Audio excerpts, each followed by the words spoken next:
우리 앞뒤 좌우에 계신 분들과 한번 인사할까요? 주님만이 힘이십니다. 아멘. 여러분, 이 세상에는 수많은 사람들이 살아가고 있습니다. 그 수많은 사람들을 우리 하나님의 관점에서 보면 크게 두 종류의 사람으로 나눌 수 있을 것 같습니다. 첫 번째는 세상의 사람, 두 번째는 하나님의 사람인 거죠. 여러분, 세상의 사람은 우리가 흔히 가리켜 일반 사람들, 자연인, 보통 사람이라고 말할 수 있습니다. 이 세상에 속한 사람들은 하나님과 상관없는 사람들입니다. 누구나 태어나면 이 세상의 사람에 속하게 된다는 거죠. 그런데 이 세상에 속한 사람들은 우리가 아는 것처럼 이 땅에서의 최고의 지위를 누리고 있습니다. 수많은 피조물들이 이 땅에 존재하잖아요. 식물이 있고 하늘이 있고 물이 있고, 그리고 그 가운데 있는 수많은 생물들이 있습니다. 나는 것과 물속에 다니는 것과, 그리고 들짐승들이 있는데, 그 수많은 피조물들 가운데 사람은 최고의 고등 동물로 알려져 있습니다. 사람보다 더 뛰어나고 사람보다 더 큰 체격을 가지고 있는 동물들이 있습니다. 코끼리가 있을 수 있고, 사자와 호랑이는 그 사람보다 훨씬 더 강한 그 근육과 용맹함을 자랑한다고 할 수 있습니다. 힘과 체격이 사람보다 훨씬 뛰어나죠. 사람은 코끼리나 또는 사자와 호랑이보다 그 약한 육체를 가지고 있지만, 그러한 한계를 지니고 있음에도 불구하고 최고의 지위를 누리고 있습니다. 왜일까요? 지혜를 갖추고 있기 때문이에요. 코끼리나 사자와 호랑이는 힘과 육체적인 능력에서는 사람보다 더 뛰어나지만, 그들이 가지고 있는 지혜는 단순히 생존을 위한 것이라는 거죠. 그러나 사람이 가지고 있는 지혜는 생존을 넘어 문화를 창조해내고 있습니다. 기술을 습득하고 기술을 발전해서 수많은 것들을 생산하고 그들이 가지고 있는 삶의 질을 높여가고 있는 거죠. 여러분, 물을 다뤄냅니다. 기가 막히지 않습니까? 아파트 20층, 30층 높이에서도 물을 틀면 물이 콸콸콸 쏟아져 나오는 거. 기가 막히죠. 물을 다루어내는 기술에 탁월하고 바람과 열, 에너지조차 다루어내고 있습니다. 그 에너지를, 태양으로부터 오는 에너지를 축적해서 충전해서 우리의 삶 속으로 끌어내는 그런 어마어마한 기술력도 자랑하는 거죠. 예술적인 감각은 어떻습니까? 놀랍지 않나요? 다른 그 소리를 내는 다른 피조물들은 그냥 자기의 소리만을 가지고 하지만, 인간은 수많은 소리를 종합화할 수 있다는 거죠. 북소리가 날 수 있고 나팔 소리가 날 수 있고, 어떤 그런 현악을 연주하는 그 수많은 소리들을 종합해서 다루어내는데 풍성하게 만들어낼 수 있다는 겁니다. 음악을 창조해내고 발전시킵니다. 미술도 색깔들을 이 땅에 있는 수많은 색깔들을 찾아내서 그것들을 종합해서 그림을, 그리고 보이지 않는 추상적인 이미지까지도 거기에 집어넣을 수 있습니다. 그리고 몸짓으로 수만 가지를 표현해내는 거죠. 음식도 예술로 승화해내는 것이 사람의 모습입니다. 종합적인 능력을 발휘하는 거죠. 여러분, 레스토랑 하나만 해도 예전에는 그냥 음식을 배고프니까 음식을 거기서 사서 먹는 것으로 레스토랑에 가지만, 지금은 다릅니다. 그 레스토랑 하나만 해도 미술과 음악과 음식까지 수만 가지의 예술적인 종합 선물 세트처럼 우리는 경험할 수 있습니다. 단순한 경제 활동이 아니라 그 단순한 경제 활동을 넘어서 수만 가지를 종합할 수 있는 능력이 사람에게 있습니다. 그 사람은 최고의 지위를 누리고 있는 거죠. 어마어마한 존재가 사람입니다. 그래서 저와 여러분들이 사람으로 창조되어 이 땅에 존재한다. 최고의 복된 그 소식을 경험한 겁니다. 그럼에도 불구하고 성경은 그 수많은 사람들, 이 땅에 태어나는 수많은 사람들과 하나님의 사람을 구분시키기를 원합니다. 왜 그럴까요? 이 땅에 태어나는 사람들은 그 마음에 죄가 깃들여져 있기 때문입니다. 로마서 5장 12절은 이렇게 우리에게 소개합니다. 우리 같이 한번 읽어볼까요? 시작. 그러므로 한 사람으로 말미암아 죄가 세상에 들어오고 죄로 말미암아 사망이 들어왔나니 이와 같이 모든 사람이 죄를 지었으므로 사람이 모든 사람에게 이르렀느니라. 한 사람으로 말미암아 죄가 세상에 들어왔다는 겁니다. 한 사람이 죄를 지었는데 그 죄가 꼬리에 꼬리를 물고 마치 DNA처럼 사람의 존재 안으로 들어와 모든 사람에게 영향력을 미치는데 어디까지? 사망에 다다를 때까지 영향력을 미친다는 거예요. 한 사람이 죄를 지었지만 그 죄가 사람의 안에 깃들여 영향력을 발휘합니다. 그래서 모든 사람이 죄를 범한 것이 되는 거죠.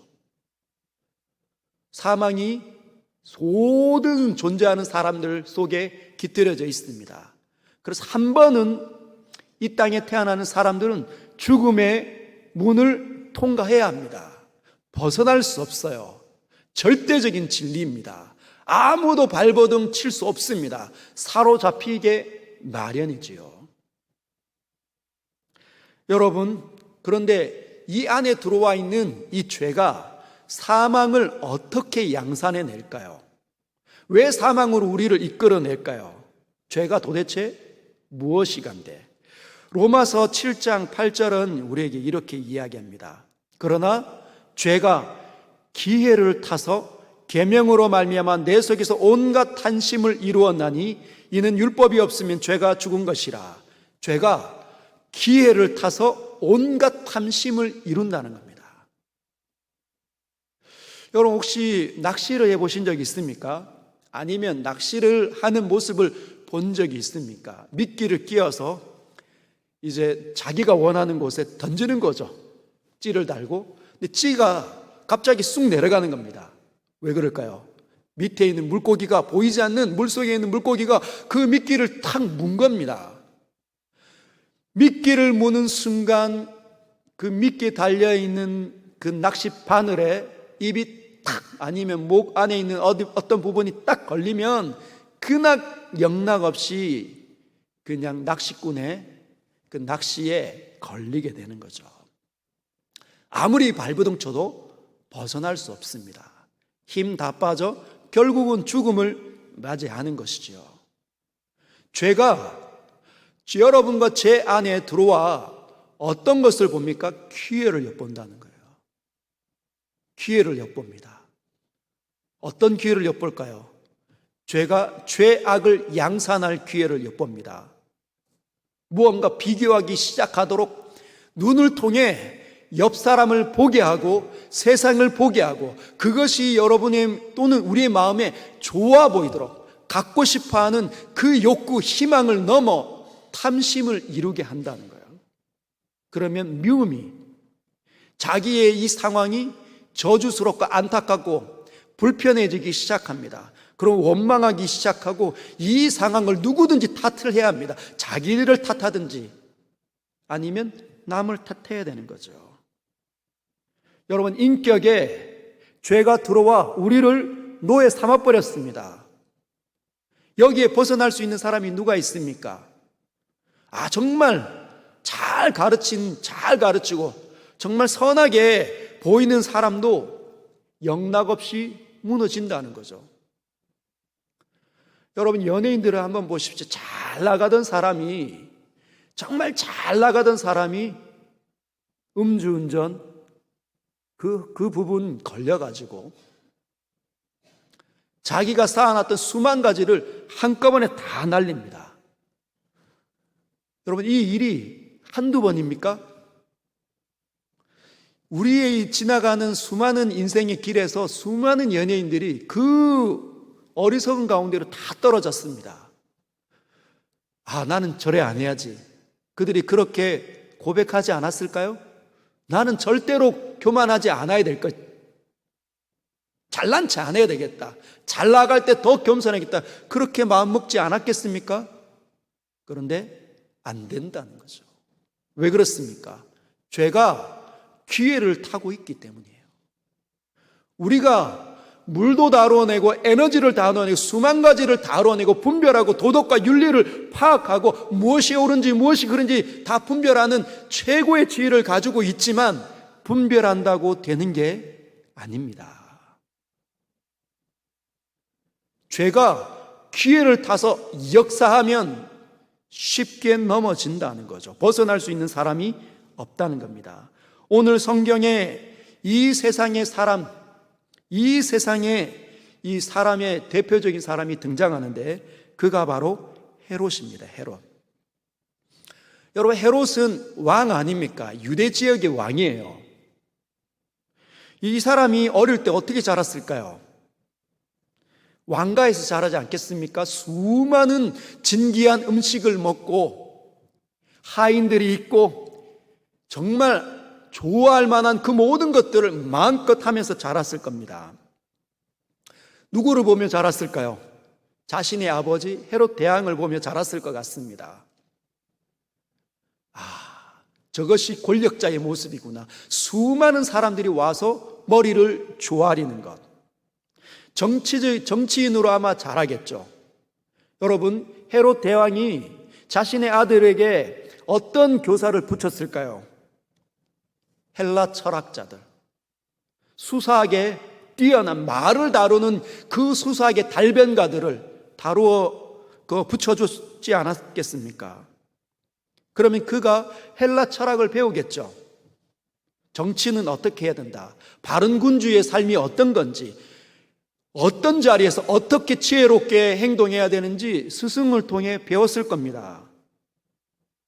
그럼에도 불구하고 아버지의 영향 아래서 또 자기가 꿈꾸던 그런 올바르고 바른 정치, 그 왕이 되었을까요? 여러분, 그는 가장 힘 있는 자리에서 죄의 영향력을 벗어날 수 없는 사람입니다. 극복할 수 없다는 거죠. 죄가 기회를 타서 탐심을 이루게 하면 영락없이 무너지는 사람입니다. 18절을 한번 보십시오. 오늘 본문 18절. 날이 새매 군인들은 베드로가 어떻게 되었는지 알지 못하여 적지 않게 소동하니 하나님께서 부리시는 천사의 손에 의해서 베드로가 척척척 풀려났습니다. 그런데 군인들이 날이 새고 나니까 어디로 갔는지 모르겠는 거예요. 자신들은 그렇게 철통같이 지켰는데 베드로가 쏙 빠져나간 겁니다. 기가 막힌 거죠. 여러분, 이 소문이, 이 소식이 누구에게 들어갔을 겁니까?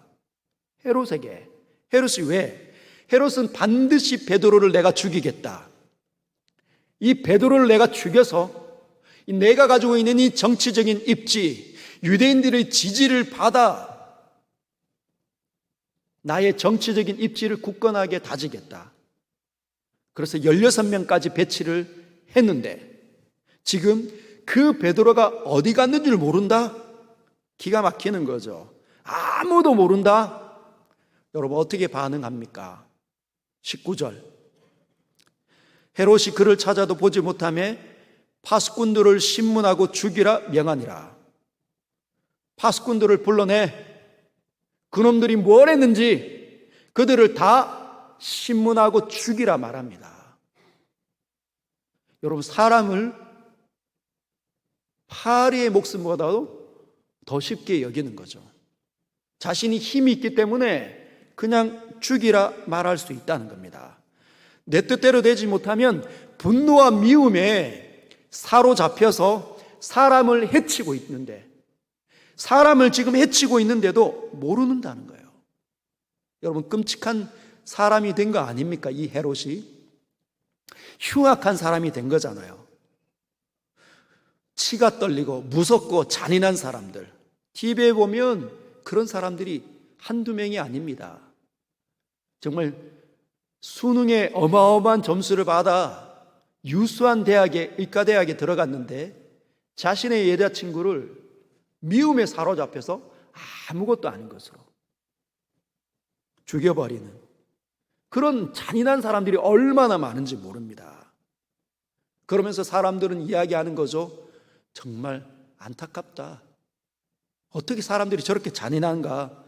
그러나 여러분, 일반 사람들은, 하나님이 없는 사람들, 세상의 사람들은 다 똑같습니다.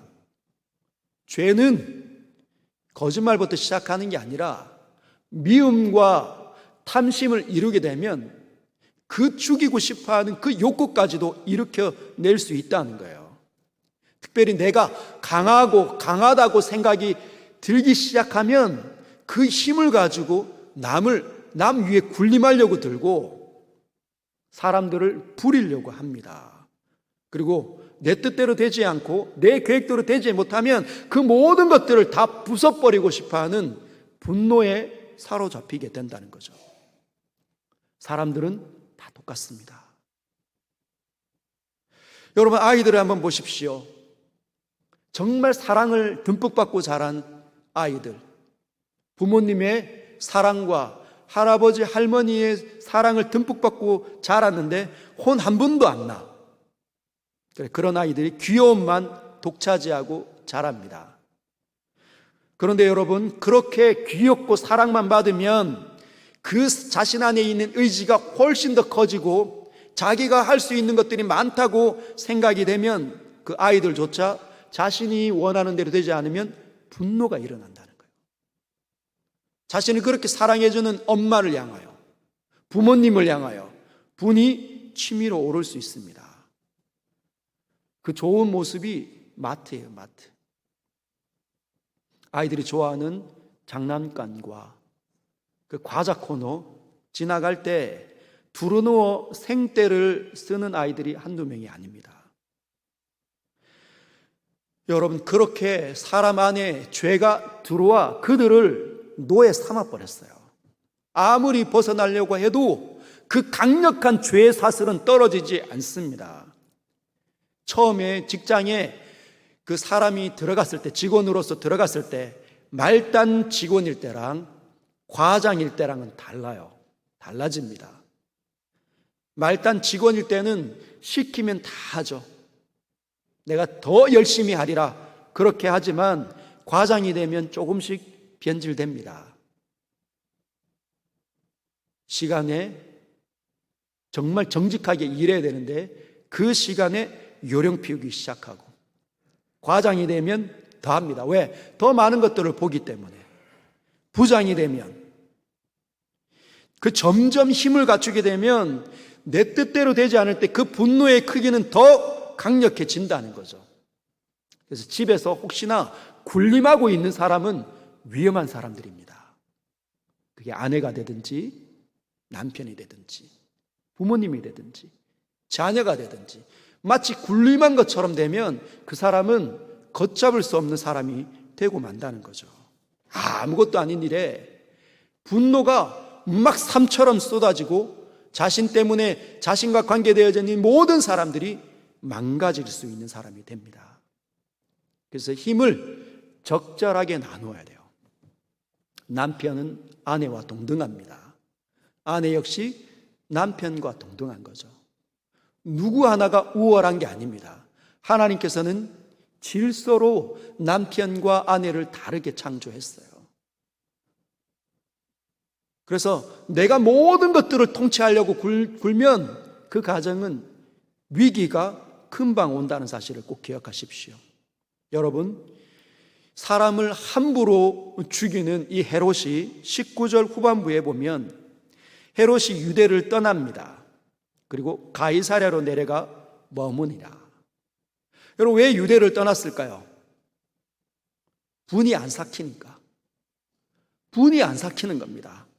꼴도 보기 싫은 거죠. 내가 반드시 베드로까지 죽여서 유대인들의 전폭적인 지지를 받으려고 했는데 안 되니까 분이 치밀어 오르는 겁니다. 그리고 어디로 내려갑니까? 가이사랴. 우리 가이사랴 이전에 공부했잖아요. 고넬료. 여러분, 가이사랴가 어떻게 해서 만들어졌습니까? 자신의 아버지 헤롯 대왕이 황제 가이사를 위해서 로마를 그대로 옮겨놓은 듯한 그 도시 건설을 한 것이 가이사랴입니다. 성공과 번영의 최고의 이 모습의 도시, 화려함의 도시, 유대 땅 가운데 그것이 가이사랴죠. 그래서 그 도시로 내려가 분을 시킵니다. 여러분, 당시에 황제 글라우디오가 방문할 예정이었다고 합니다. 황제 카이사가 글라우디오가 방문하니까 가서 그를 영접하기 위해서, 권력에 더 연결되기 위해서 더 큰 욕망에 사로잡혀 있는 것이죠. 세상에 속해 있는 사람들은 욕망을 주체할 수가 없습니다. 자기 자신이 잘못되면 남들과 비교해서 자기 자신이 좀 초라하다 그러면 자기보다 잘된 사람과 관계를 끊어버리는 거예요. 전화도 안 합니다. 나보다 잘 되는 걸 보기 싫은 것이죠. 내가 잘 돼야 되는데. 사람들은 여러분 다 다르게 창조되어졌고 다른 자리에서 환경 속에서 살아가도록 하나님이 이끌어 가십니다. 근데 하나님을 모르니 자기가 이 땅의 주인공인 것처럼, 자기가 이 땅의 마치 왕인 것처럼 자기가 다 가져야 된다고 생각을 하는 거죠. 미련한 사람들입니다. 이제 됐다, 만족이 없는 거죠. 여러분, 하나님의 눈에 이 헤롯이 어떻게 보였을까요? 미련한 사람 아니겠습니까? 진짜 존귀한 이 세상의 수많은 사람들 속에, 사람으로 태어나는 것 자체가 얼마나 존귀합니까? 그런데 그 수많은 사람들 속에 그 모든 사람들을 이끄는 최고의 리더십, 정말 아름다운 통치자가 될 수 있는데 존귀함을 지니고 태어났는데도 불구하고 죄의 노예로 극악한 사람이 된 이 헤롯, 하나님 눈에는 어떻게 보였을까요? 하나님께서 한 사건을 통해 징계하십니다. 한번 보겠습니다. 20절 같이 한번 읽겠습니다. 시작. 헤롯이 두로와 시돈 사람들을 대단히 노여워하니 그들의 지방이 왕국에서 나는 양식을 먹는 까닭에 한 마음으로 그에게 나와 왕의 침소 맡은 신하 블라스도를 설득하여 화목하기를 청한지라. 두로와 시돈이 헤롯의 눈밖에 나는 일이 일어났습니다. 두로와 시돈은 헤롯이 다스리고 있었던 그 북이스라엘 땅의 더 북쪽의 해변 도시 국가가 두로와 시돈입니다. 근데 이들이 헤롯의 눈밖에 난 겁니다. 무슨 일이 일어난 걸까요? 20절을 가만히 보면 그들의 지방이 왕국에서 나는 양식을 먹는 까닭에, 이렇게 한 문장으로 압축해 놨는데 이런 겁니다. 여러분, 해변 도시 국가니까 뭐가 풍부할까요? 바다에서 나는 양식이 풍부합니다. 오징어라든지 굴이라든지 고기라든지 이런 것들이 풍부한데 뭐가 상대적으로 부족합니까? 쌀과 밀이 신통치 않은 거죠. 잘 자라지 못하는 겁니다. 근데 이 쌀과 밀이 어디에서 많이 납니까? 북이스라엘 곡창지대에서 많이 양산이 된다는 거예요. 생산이 된다는 겁니다. 그런데 이 북이스라엘 그 곡창지대에서 나는 밀과 쌀, 이것을 수입해서, 즉 무역해서 자신이 나는 그런 어떤 해변의 어떤 곡물, 물고기들, 그런 해산물과 바꾸는 거죠. 그 음식과 바꾸는데 그 무역을 중단하기로 작정한 겁니다. 누가? 헤롯이. 왜? 헤롯의 눈밖에 난 겁니다. 헤롯의 왕권을 제대로 인정하지 않은 거죠. 읍소를 제대로 하지 못했다는 겁니다. 헤롯의 심기를 불편하게 하자 무역을 중단하든지 아니면 그 무역을 줄여버린 겁니다. 먹을 걸 가지고 두로와 시돈을 통치하는 거죠. 그러면 두로와 시돈 사람들은 어떻게 될까요? 큰일 난 겁니다. 이제 빵 어떻게 먹을 수 있을까? 빨리 해결하지 못하면 낭패가, 백성들이 어려워진다. 그래서 어떻게 한 거죠? 헤롯의 그 침소를 맡고 있었던 신하 블라스도에게 연주리를 이렇게 당한 겁니다. 한 번만 만나주세요. 제발 좀 돈 보따리 좀 뇌물 들고 가서 블라스도를 설득하는 거죠. 한번 헤롯과 만나게 해주십시오. 여러분, 그 신하의 설득을 들은 겁니다. 헤롯이. 그래서 21절에 보면 헤롯이 나를 택하여 왕복을 입고 단상에 올라갑니다. 나를 결정하는 거죠. 맞이 못해, 못 이기는 척 이렇게 들어주는 겁니다. 나를 탁 택해가지고 왕복을 입고.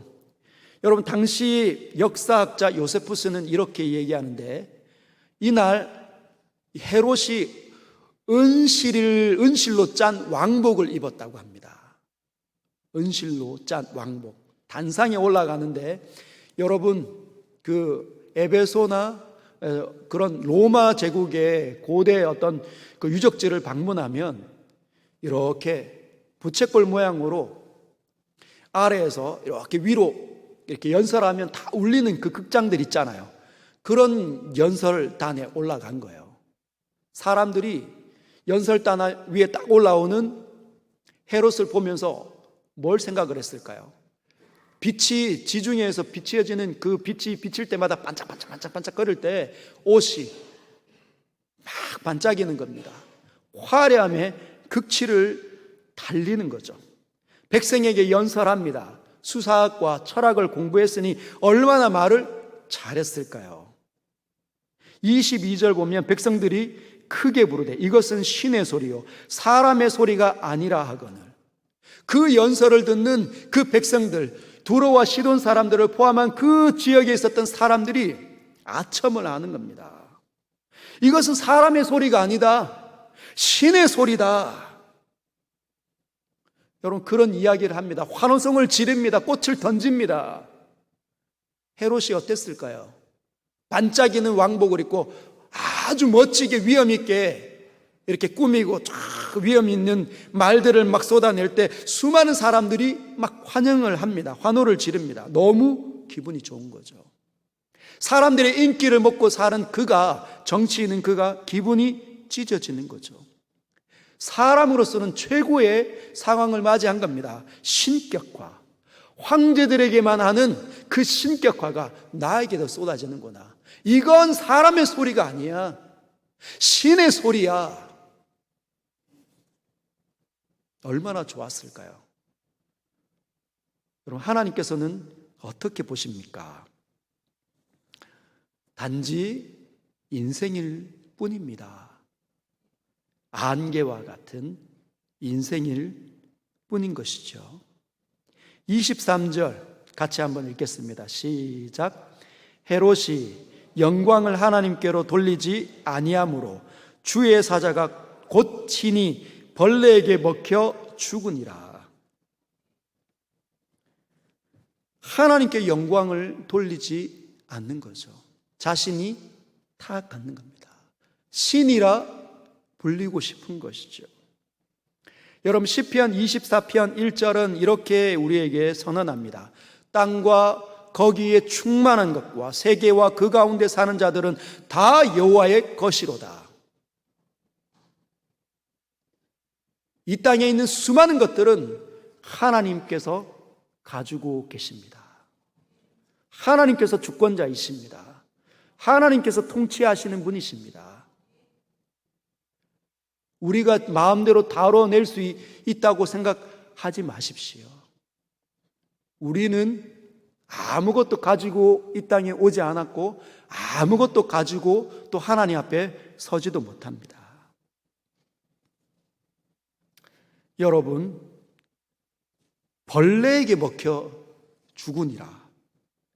여러분, 왜 벌레에게 먹혀 죽도록 하나님 예비하셨을까요? 여러분, 왕처럼 살아가지만, 신처럼 불려지기를 원하지만 가장 비천한 존재에게 죽임을 당할 수 있는 연약한 존재라는 것을 가르쳐 주는 겁니다. 저와 여러분들은 하나님 안에 있을 때, 하나님의 통치 아래 있을 때만 우리의 이 빛나는 지성과 능력과 지혜를 가지고 가장 존귀하게 사용할 수 있는 자들입니다. 그런 하나님의 돌보심이 우리에게서 벗어나면 우리는 그저 미물에 지나지 않는 것이죠. 우리가 쌓아놓는 그 시간들은 점에 불과한 겁니다. 요세푸스는 이렇게 기록을 해놨습니다. 헤롯이 연설하다가 복통을 일으켰다. 심한 복통으로 쓰러졌다. 그리고 몇 시간 뒤에 죽었다라고 얘기합니다. 안에서 세균이, 바이러스가, 코로나와 같은 그런 바이러스에 그냥 시달려 죽는 겁니다. 안에서 뭐가 일어나는지 모른다는 거죠. 우리가 그렇게 모든 것들을 다뤄내는 음악과 예술과 미술과 수많은 것들을 다뤄낼 수 있는 윤리와 도덕까지도, 세상에 있는 수많은 것들을 분별할 수 있는 지혜를 가져도 우리 안에 있는 모든 것들을 다뤄낼 수 없다는 겁니다. 안에서 어떤 것들이 일어나는지. 여러분, 하나님께서는 지나가는 바람으로도 우리를 무너뜨릴 수 있습니다. 한밤중에 우는 그 연약한 풀벌레에도 우리는 고통을 당할 수 있다는 거예요. 헤롯, 그는 현재 어디 있을까요? 신이라 불려지기를 원했고 자신의 힘을 가지고 마음껏 사용했던 그는 지금 어디에 있습니까? 세상의 중심에 서고자 했던 그는 지옥에 있을 겁니다. 끝도 없는 공간 속에, 끝도 없는 불구덩이 속에서 자신의 탐욕과 교만으로 말미암아 그 죄가 만들어내는 죄악 때문에 영원한 저주로 떨어져 있는 것이죠. 그것이 일반인 세상에 속한 사람들의 결말입니다. 아무도 벗어날 수 없다는 것이죠. 여러분, 하나님의 사람은 어떨까요? 저와 여러분들은 하나님의 사람들입니다. 우리 역시 하나님의 사람들이지만, 이렇게 예배를 드리고 있지만 원래는 세상의 사람으로 태어났습니다. 죄의 영향력 아래 자유롭지 못한 삶을 저와 여러분들이 살았어요. 좋아 보이고 나이스해 보이고 정말 법 없이도 살 수 있는 것처럼 그렇게 자랐지만, 환경과 조건이 딱 되면 미움이 일어나고 질투가 일어나고 화가 일어나고 아무것도 아닌 이로 내 사랑하는 사람들에게 분노를 쏟아내는 사람들이었습니다. 그럼에도 불구하고 하나님께서는 우리를 그냥 그 자리에 내버려 두지 아니하셨어요. 하나님의 모든 섭리를 우리에게 보낸 겁니다. 어느 날 어떤 사람들의 손에 의해 여러분과 저는 교회에 나오게 되었습니다. 그러다 고난을 만나기도 하고 또는 예배를 통해서 하나님을 경험한 것이죠. 하나님이 계시구나. 나 혼자 내가 왕처럼 사는 내 나라가 아니었구나 라고 판단 내리기 시작한 겁니다. 그리고 예수님을 보게 된 거죠. 십자가에 달리신 그분이 내 대신 내가 죽어야 되는 그 모든 사망을 만들어내는 그 죄악을 대신 짊어지시고 죽으셨구나. 나를 살리기 위해서 3일 만에 부활하셨구나. 그 부활의 소식을 받아들인 겁니다. 그것이 의미 있게 다가온 거예요. 여러분, 정말 우리는 단지 은혜를 받았고 믿었고 감동을 받은 것이지만 하나님의 인도하심이 있었다는 것을 기억하시길 바랍니다. 이사야 40장 26절은 우리에게 이렇게 소개합니다. 너희는 눈을 높이 들어 누가 이 모든 것을 창조하였나 보라. 주께서는 수혜도로 만상을 이끌어내시고 그들의 모든 이름을 부르시나니 그의 권세가 크고 그의 능력이 강함으로 하나도 빠짐이 없느니라. 하나님께서 이 세상을 다 지으셨다는 겁니다.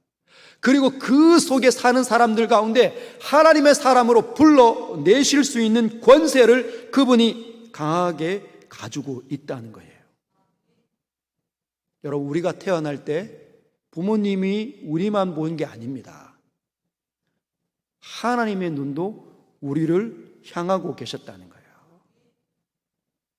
수많은 사람들을 보내시고 상황들을 만드시고 우리를 설득해서 결국은 우리의 마음이 녹아내린 거죠. 그것이 하나님의 사람입니다. 하나님의 사람은 과거처럼 죄가 만들어내는 탐욕이나 그 상황으로 들어갈 때 우리가 원하는 대로 살면 안 됩니다. 왜? 하나님을 이제 자각하기 시작했기 때문에, 하나님의 뜻들이 나에게 열리기 시작했기 때문에 그 상황 속에서 죄에 지지 않으려고 발버둥 쳐야 합니다. 하나님을 경험하고 있기 때문에. 여러분, 본문 베드로를 한번 보십시오. 16절과 17절. 베드로가 문 두드리기를 그치지 아니하니 그들이 문을 열어 베드로를 보고 놀라는지라.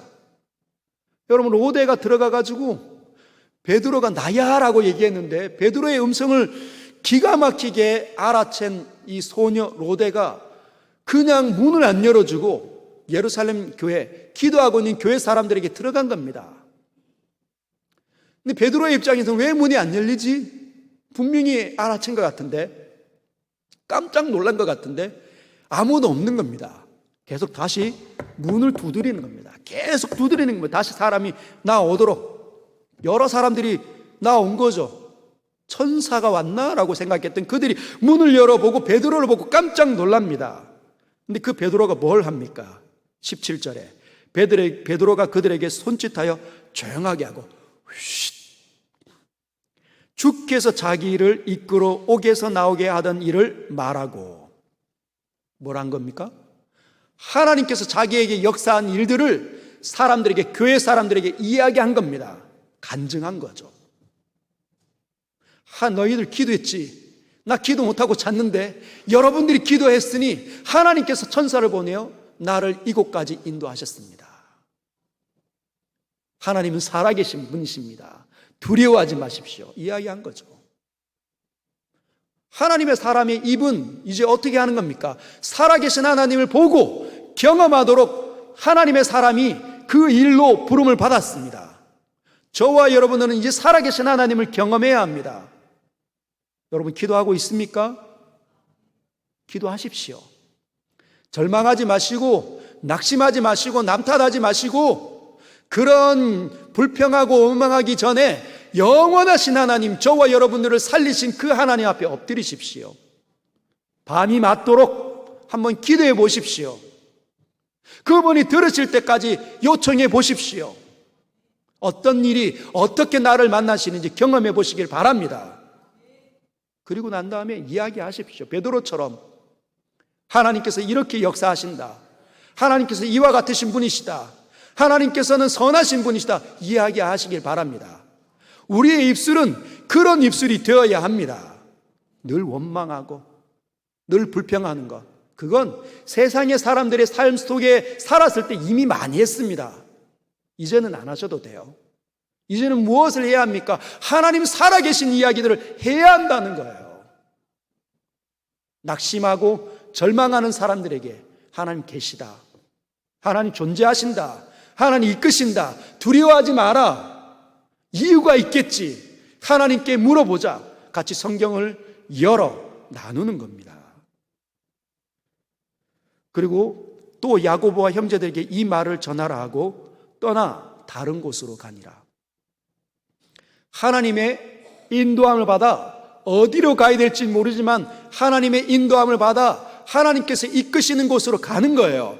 그곳에 무슨 일을 만날지 모르지만 이것이 하나님의 사람들의 모습입니다. 왜 우리는 두려워하지 않을까요? 한치의 앞도 보이지 않는 그 미래에 우리는 서 있음에도 불구하고 세상에 있는 수많은 사람들이 고통당하고 절망하고 두려워하는데도 불구하고 왜 우리는 절망하지 않고 두려워하지 않을 수 있겠습니까? 하나님의 인도함을 받기 때문입니다. 그 하나님의 인도함을 삶 속에서 경험하고 있기 때문에 두려워하지 않는 거예요. 무슨 일이 어떻게 나에게 임한다 하더라도 그것이 하나님의 사람들의 모습입니다. 여러분에게 있습니까? 여러분에게 그런 모습이 있습니까? 있기를 주님의 이름으로 축복합니다. 이사야 42장 6절과 7절은 이렇게 이야기합니다. 우리에게. 이사야 42장 6절과 7절. 자막 띄워주시죠. 안 나오네. 제가 읽어드리겠습니다. 나 여호와가 의로 너를 불렀은즉 내가 내 손을 잡아 너를 보호하며 너를 세워 백성의 언약과 이방의 빛이 되게 하리니 나 여호와가 의로 너를 불렀은즉 내 손을 잡아 너를 보호하며 너를 세울 것이다. 이것이 하나님의 약속입니다. 누구에게 들립니까? 성경을 여는 자에게 들리는 거예요. 하나님의 소리에 마음과 생각을 걸어 잠근 자는 절대로 들리지 않습니다. 뭐만 들립니까? 세상의 소리만 들리는 거죠. 인터넷의 소리, 인터넷 신문 기사의 소리, 유튜브의 소리, TV 예능의 소리, 그 수만 가지 세상의 소리는 들리지만 하나님의 소리는 들리지 않습니다.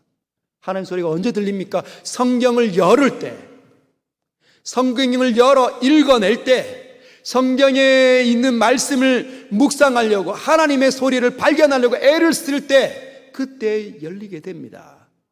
그들은 두려워하지 않아요. 네가 눈먼 자들의 눈을 밝히며 갇힌 자를 감옥에서 이끌어내며 흑암에 앉은 자를 감방에서 나오게 하리라. 우리의 삶이 다른 사람들, 연약하고 어려운 사람들을 이끌어내는 존귀한 자들인데도 불구하고 못하는 거예요. 왜? 하나님을 경험하지 못하니까. 여러분, 이 땅에는 하나님의 사람들인데 무능한 하나님의 사람들이 너무나 많습니다. 예배 때에도 거룩한 하나님을 경험해야 되는데 그 거룩한 하나님을 만나지 못하고 시간 그냥 다 떠내려 보내는 사람들이 얼마나 많은지 몰라요. 진짜일까? 관찰자들은 많은데 참여자들은 너무 적다는 겁니다. 사랑하는 성도 여러분, 저와 여러분들은 남을 유익해 하고 견고하게 만들고 세워주고 복되게 하고 눈을 뜨게 만드는 자들입니다. 그것이 하나님의 사람의 모습이에요. 왜? 하나님께서 그러신 분이시니까. 하나님께서 사람을 살려내고 사람의 생명을 주고 온 세상을 아름답게 이끌어내시기를 원하시는 분이십니다. 그래서 하나님의 사람이라 일컬음받는 사람들은 그러한 길을, 그러한 모습을 띄어내야 해요. 이 땅에 보여줘야 합니다. 여러분, 지금이라도 하나님의 성경을 읽으십시오. 그리고 기도하십시오. 그분에게 요청하십시오. 그분을 아버지라 부르십시오. 그분의 모든 것들을 받아 누릴 수 있는 그 기도를 올려드리시길 주님의 이름으로 축복합니다.